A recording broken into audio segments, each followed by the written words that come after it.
una vez más para todos. Eh, Qué bueno que podemos conectarnos. A lo mejor lo decimos todos los jueves, pero es una gran verdad de que podemos estar juntos en armonía, aún a pesar de estos momentos. Amén. Vamos al capítulo 19 del libro de los Hechos. Habíamos terminado en el versículo 8. Vamos a partir de ahí. Dice, y entrando Pablo en la sinagoga, habló con denuedo, por espacio de 3 meses, discutiendo y persuadiendo acerca del reino de Dios. Pero endureciéndose algunos y no creyendo, maldiciendo el camino delante de la multitud, se apartó Pablo de ellos y separó a los discípulos, discutiendo cada día en la escuela de uno llamado Tirano. Así continuó por espacio de 2 años, de manera que todos los que habitaban en Asia, judíos y griegos, oyeron la palabra del Señor Jesús. Y hacía Dios milagros extraordinarios por mano de Pablo, de tal manera que aún se llevaban a los enfermos los paños o delantales de su cuerpo, y las enfermedades se iban de ellos, y los espíritus malos salían. Vamos a dejar hasta allí, ya que hay otros pasajes que vamos a analizar luego. Entonces, mirando un poquito el contexto histórico de estos pasajes, vemos, ¿no es cierto?, cómo se desarrolla el ministerio de Pablo en Éfeso. Hay 12 cifras, digamos años, que están mencionados allí. Uno está en Hechos 19, versos 8 y 9, que menciona por un espacio de 2 años, pero si miramos en el capítulo 20, verso 31, dice que él permaneció, por tanto, velad, acordándoos que por 3 años, de noche y de día, no he cesado de amonestar con lágrimas a cada uno. ¿Ya? Entonces nos quedamos con la cantidad de meses que había estado anteriormente y los 2 años que menciona aquí en el verso 9, 8 y 9. Entonces, consideramos que Éfeso era una de las ciudades más grandes. Hay varias cifras que se manejan en cuanto a la cantidad de personas que vivían en Éfeso, y quizás no es una exageración el hecho de que era muy populosa, siendo prácticamente en esos días la capital de Asia, por decirlo de alguna manera. Entre 500.000 y 600.000 habitantes calculan algunos que vivían en esa ciudad. Famosa por los negocios. De hecho, en el libro Apocalipsis se menciona como una de las primeras de las 7 iglesias que se mencionan allí, ¿ya? Por ser tal vez una de las ciudades más grandes en la provincia de Asia, lo cual hoy día es conocido como Turquía. Vemos entonces que Pablo hace uso aquí de la palabra. Dice que algunos se endurecieron y no creyeron, maldiciendo el camino delante de la multitud. Entonces Pablo decide apartarse de ellos y separa a algunos de sus discípulos, discutiendo cada día en un lugar nuevo, un lugar diferente, y en la escuela de uno llamado Tirano. Y aquí yo no sé si es una hipérbole la que usan algunos, digamos una exageración de algunos números, pero se dice que en este lugar cabían 20.000 personas.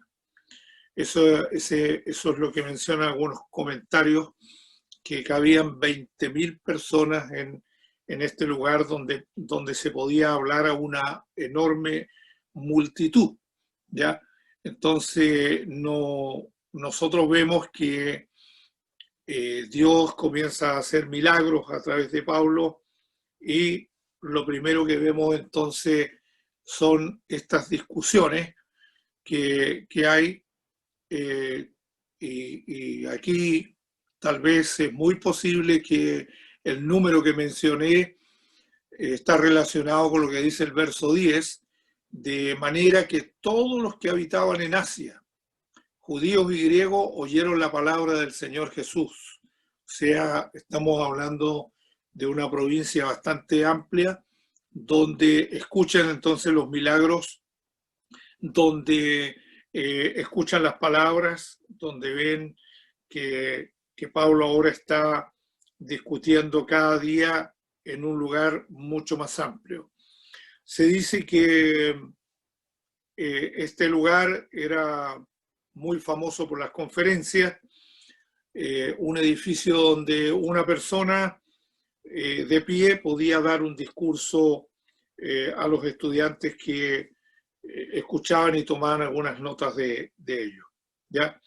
En el lugar de Tirano. Un lugar perfecto, entonces, para que Pablo pudiera exponer de una manera más excelente el camino del Señor y cómo podía él enseñar mucho más y mucho más que hablar. El mensaje era transmitido, ¿no es cierto?, a estos discípulos del Señor y se dirigían entonces debates en esos lugares.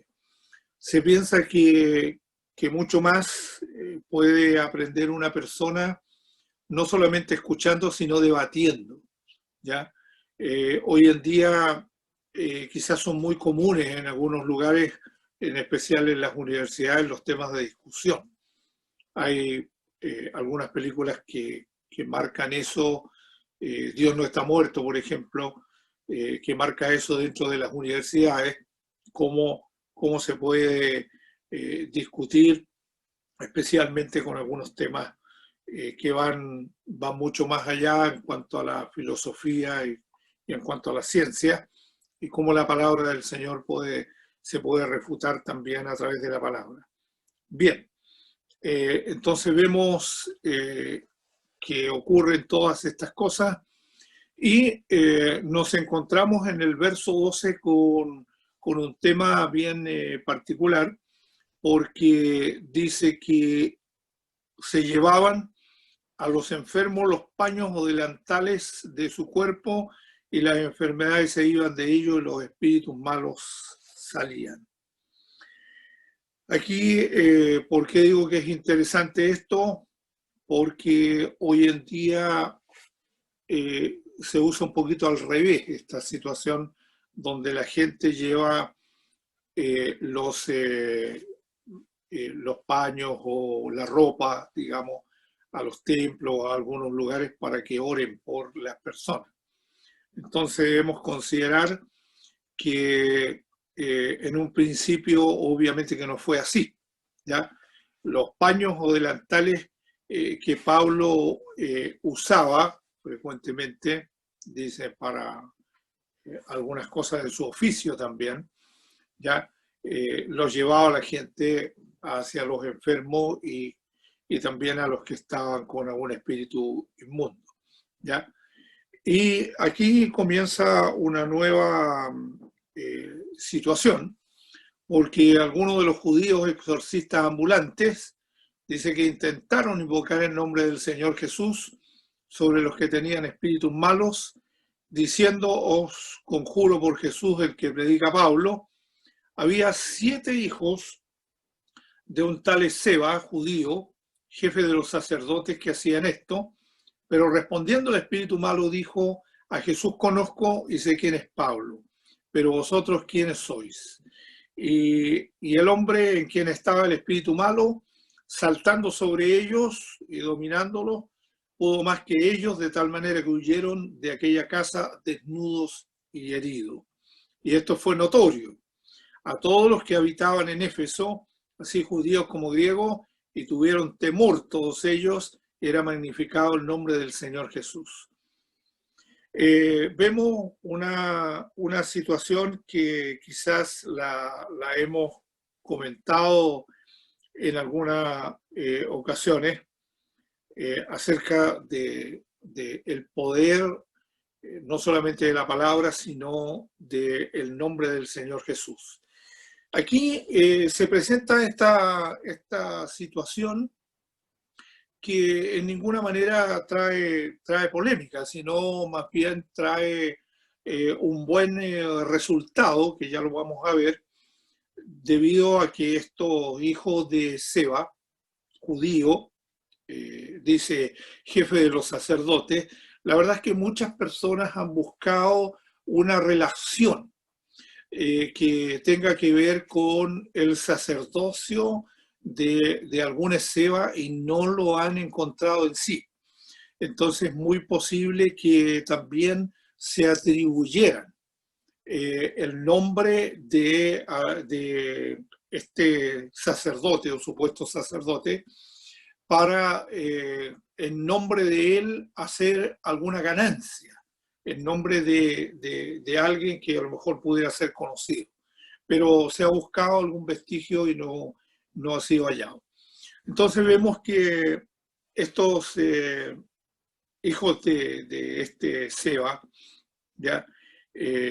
Van en el nombre de Jesús. Era muy común en aquellos días, y en especial en esta zona, el que las personas tomaran el nombre de alguien para invocar en ese nombre.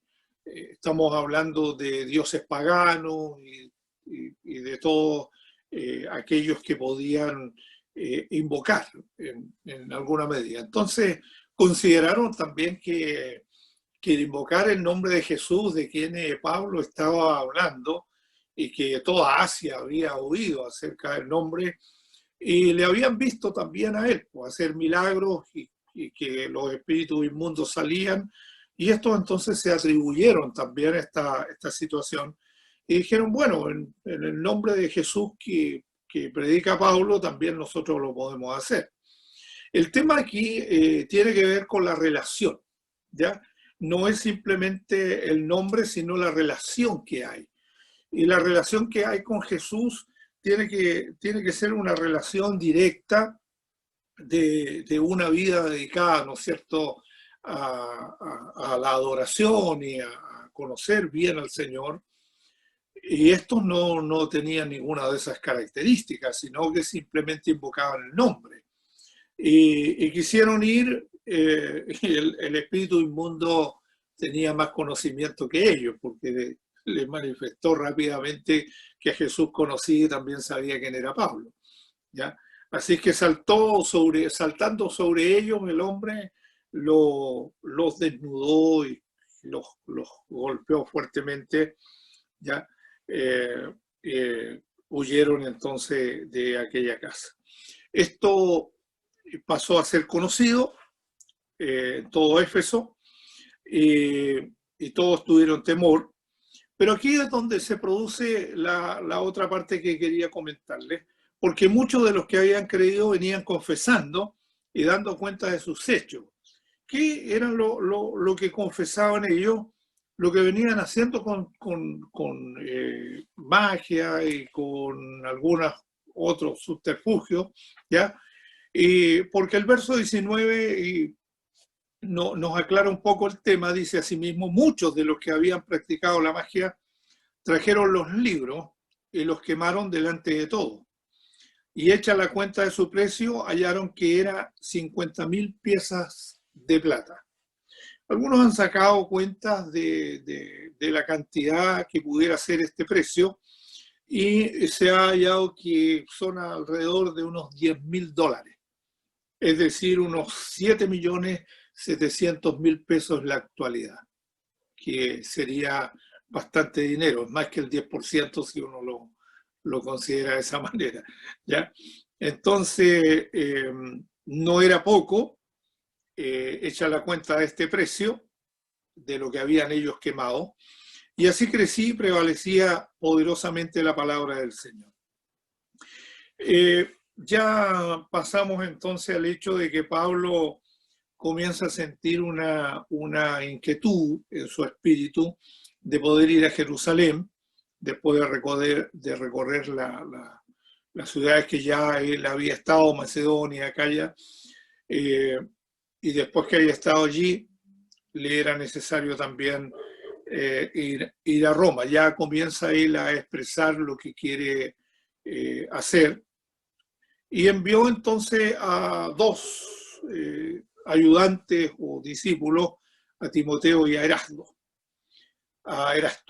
y él se quedó por algún tiempo en Asia.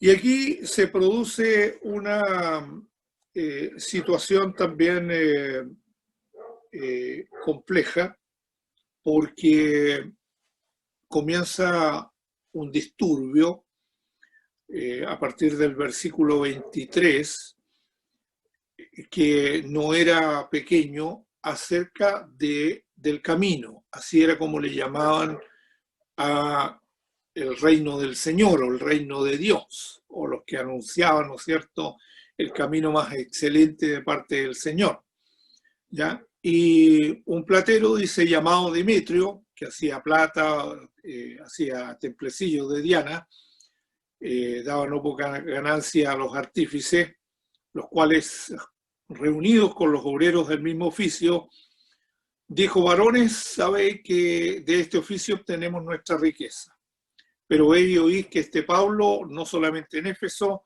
sino en casi toda Asia, nuevamente reitera el tema de que se había predicado la palabra hacia toda Asia, ha apartado muchas gentes con persuasión, diciendo que no son dioses los que se hacen con las manos. Y no solamente hay peligro de que nuestro negocio venga a desacreditarse, sino también que el templo de la gran diosa Diana sea estimado en nada y comience a ser destruida la majestad de aquella a quien venera toda Asia y el mundo entero. Se conoce también como Artemisa, ¿ya? La diosa Diana. Cuando oyeron estas cosas, se llenaron de ira y gritaron diciendo: grande es Diana de los Efesios. Y la ciudad se llenó de confusión, y a una se lanzaron al teatro, arrebatando a Gayo y a Aristarco, macedonios, compañeros de Pablo. Y queriendo Pablo salir al pueblo, los discípulos entonces no lo dejaron. También algunas de las autoridades de Asia, que eran sus amigos, le enviaron recado rogándole de que no se presentase en el teatro. Unos pues gritaban una cosa y otros otra, porque la concurrencia estaba confusa y los más no sabían por qué se habían reunido. O sea, venía gente de todas partes y algunos no tenían idea de lo que estaba ocurriendo, ¿ya? Y sacaron de entre la multitud a Alejandro, empujándole los judíos. Entonces Alejandro pidió silencio con la mano, quería hablar en su defensa ante el pueblo. Pero cuando le reconocieron que era judío, todos a una voz gritaron casi por 2 horas, o sea, bastante rato: grande es Diana de los Efesios. Entonces el escribano, cuando había apaciguado la multitud, dijo: varones efesios, ¿y quién es el hombre que no sabe que la ciudad de los Efesios es guardiana del templo de la gran diosa Diana y de la imagen venida de Júpiter? Puesto que esto no puede contradecirse, es necesario que os apaciguéis y que nada hagáis precipitadamente, porque habéis traído a estos hombres sin ser sacrílegos ni blasfemadores de vuestra diosa, que si Demetrio y los artífices que están con él tienen pleito contra alguno, audiencias se conceden, y procónsules hay, acúncense los unos a los otros. Y así demandáis alguna otra cosa, en legítima asamblea se puede decidir, porque peligro hay de que seamos acusados de sedición por esto de hoy, no habiendo ninguna causa por la cual podamos dar razón de este concurso. Y habiendo dicho esto, despidió la asamblea. Se pensaba que había caído un meteorito, esa es la opinión de muchos, que había caído un meteorito y que hubiese creado en alguna forma la imagen de Diana. y por ello entonces se creó toda esta veneración en Éfeso. Cuando nosotros leemos la carta del apóstol Pablo a los Efesios, nosotros vemos cómo manifiesta, digamos, un sentido tan enriquecedor y tan espiritual hacia los discípulos del Señor, que hay algunas grandes verdades en esa carta, puesto que nos encontramos con una situación de idolatría y de cómo se va a presentar entonces el Evangelio a estas personas y cómo el Evangelio habría de conocerse y cómo habrían de conocer a la persona del Señor Jesucristo. ¿Ya? Hay algunos detalles que pudiéramos considerar en este periodo tan largo de tiempo que Pablo ocupa en la ciudad de Éfeso. Es casi uno de los periodos más largos que él haya ocupado, ¿ya? En ese periodo de tiempo. Demetrio, que se ocupa entonces en oponerse a la verdad con el fin de él conservar a sus clientes, de ver que el negocio se le está yendo abajo, él está viendo la verdad como un gran enemigo, ¿ya? Puesto que hacían estos pequeños dioses de plata y estas imágenes, entonces, en Éfeso, se considera que la imagen que hay allí de Artemisa es relacionada con el parto, ¿ya? Es relacionada con ellos. Y Demetrio estaba a la cabeza entonces de este grupo de artesanos que hacían ídolos con sus propias manos. Y Pablo predica la verdad, puesto que ellos mismos lo reconocen, diciéndole no son dioses los que se hacen con las manos. En el verso 26 encontramos eso, ¿ya? No son dioses los que se hacen con las manos. Demetrio creía entonces que el hombre podía crear dioses o crear a Dios. Y Pablo habla entonces con la verdad, considerando, ¿no es cierto?, a esta gente que son adoradores de estas imágenes. Como dice allí en Apocalipsis 9:20, que no pueden ver ni oír ni tampoco andar. Éfeso tenía entonces esta figura, ¿ya? Pero la gente comenzó a gritar durante 2 horas a favor de una diosa que era ciega, sorda, inerte, no se podía mover. Demetrio se opuso entonces a la verdad porque el interés principal que él tenía eran los ingresos, cómo iban a dejar de percibir, ¿ya? Cómo la gente se enoja muchas veces, aún considerando los temas que son verdad, las palabras que son verdad, frente a las situaciones que son falsas o que son una mentira, ¿ya? Y muchas veces defienden la mentira y no reconocen entonces la verdad, es lo que ocurre aquí. Cuando se quemaron entonces estos libros y la venta, que ya dijimos más o menos el valor, Demetrio tiene que haberse encontrado muy inquieto porque le afectó directamente la economía. ¿Había ocurrido esto antes? Sí, ocurrió en Samaria, ocurrió también en Filipos, ¿ya? Que la gente, ¿no es cierto?, cuando acepta al Señor Jesucristo, muchas veces se cierran algunos lugares, hay personas que comienzan a considerar la verdad, cuál es la verdad del Señor, y llegan a quemar o digamos a terminar con algunas situaciones. Aquí viene la pregunta que muchas veces se hace en términos evangelísticos también. ¿Cuántas cosas tendríamos que quemar nosotros? ¿Cuántas cosas tiene que quemar usted? Que a lo mejor todavía forman parte de la idolatría pasada o de las cosas que se perseguían antes. ¿Ya? Muchos distorsionan la verdad con el único fin de seducir entonces a los que le siguen.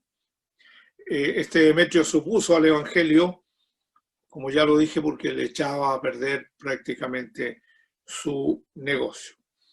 Vemos entonces estas situaciones, considerando que Pablo decide seguir predicando y predicar la verdad con el único fin de ayudar a las personas que están en esclavitud. Y como dice la palabra, entonces, allí en Hechos 20:20, vamos a mirar, hace mención y como nada que fuese útil he rehuido de anunciaros y enseñaros públicamente y por las casas.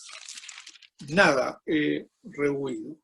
Y esa es la actitud que debiera en alguna forma debiéramos tener, considerando entonces que la palabra es una palabra poderosa y el Señor mucho más todavía, ¿ya?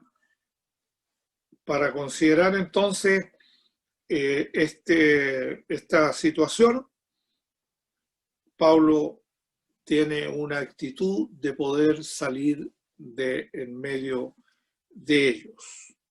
Si pudiéramos considerar, por ejemplo, las palabras finales de este Alejandro, que él decide entonces poner un poco el orden, ¿ya? Hace mención que toda la ciudad era la guardiana, ¿ya? La guardiana del templo de la gran diosa Diana.